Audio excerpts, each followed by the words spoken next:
Менің атым Мадина. Мен егізбін. Ал менің сыңарымның аты Айдана. Бала күнімізден екеумізді жұрт айырмайтын. Бірдей күлкіміз, бірдей көзіміз, бірдей қимылымыз.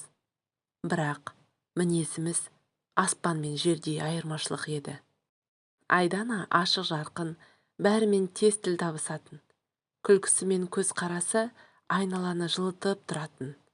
Ал мен сабырлы, көп ойлайтын, кейде тым салқын көрінетінмін. Мектепте де, үйде де бәрі мені ақылдысы, ал оны еркесі деп атайтын.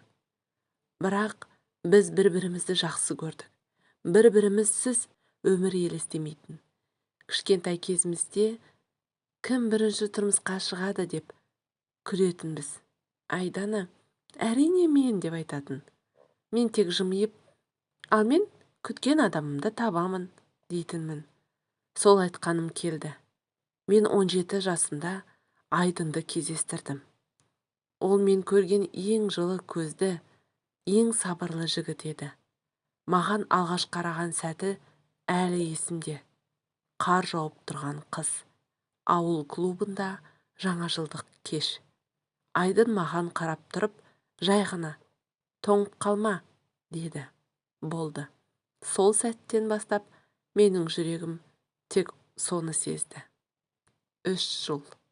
Тура 3 жыл біз біргеміз.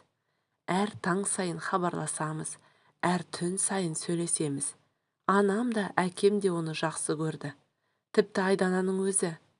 Мадина, сендер бір-бірің үшін жаралғансыңдар, дейтін. Мен сендім. Мен бақыттымын деп ойладым. Бірақ кейде көзімде бір ұшқын түсетін.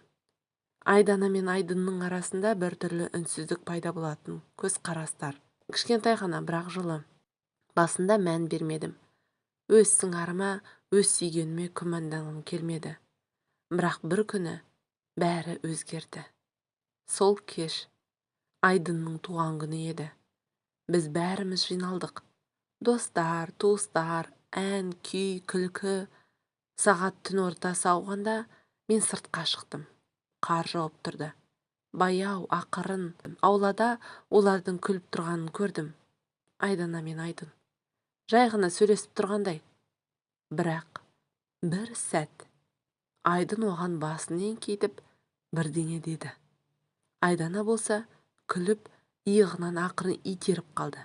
Кәдімгідей еркелеп. Сол сәтте менің ішімде бір нәрсе сынды. Үнсіз кіріп кеттім. Кешті соңына дейін өткіздім, бірақ жаным ауырды. Түн ортасында үйге келіп, Айданаға жай ғана сұрақ қойдым.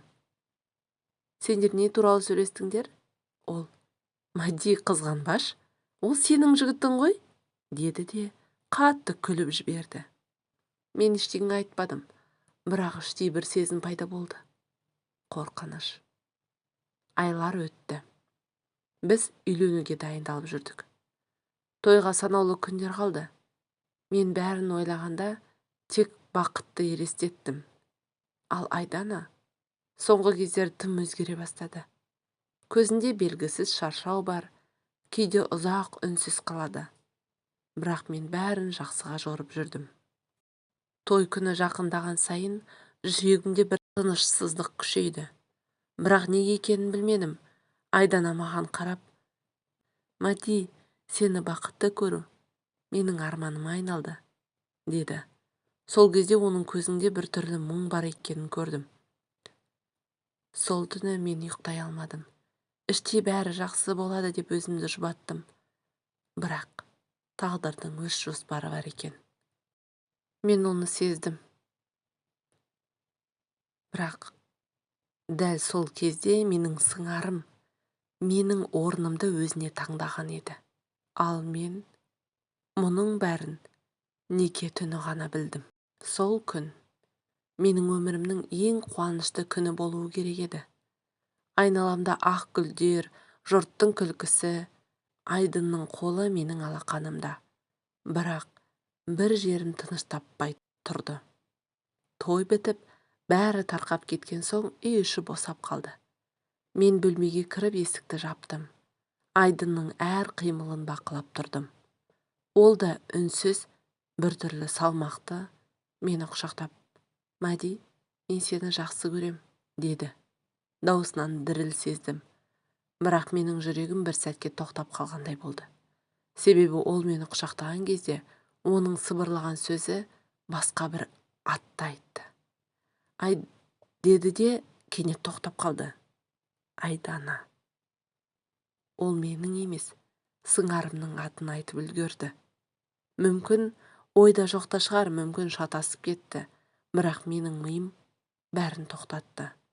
Сол сәтте менің әлемім құлады.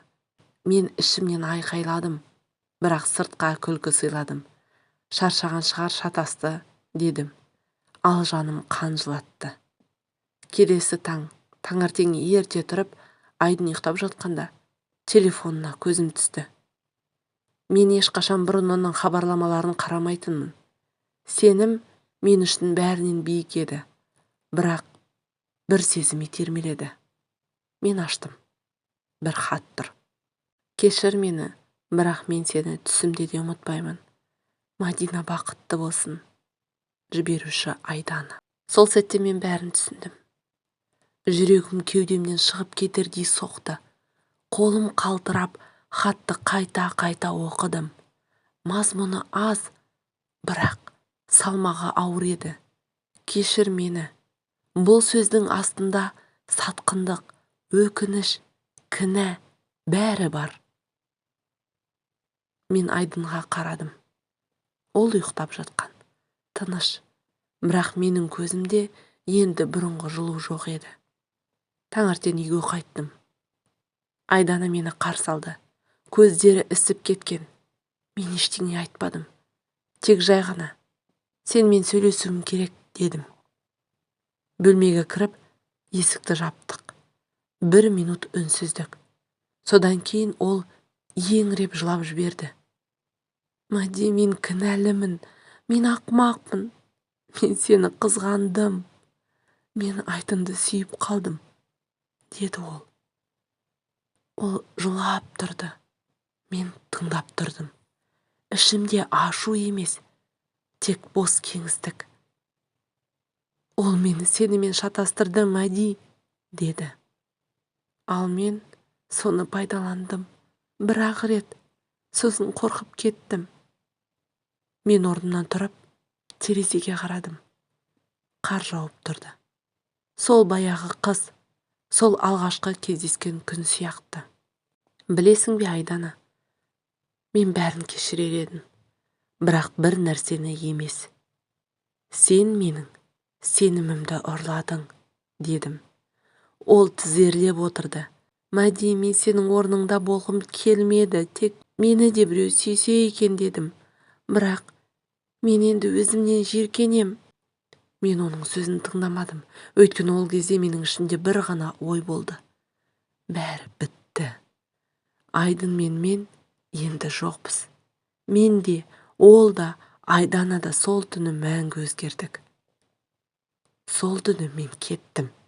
Ешкімге ештеңе айтпастан үнсіз кеттім.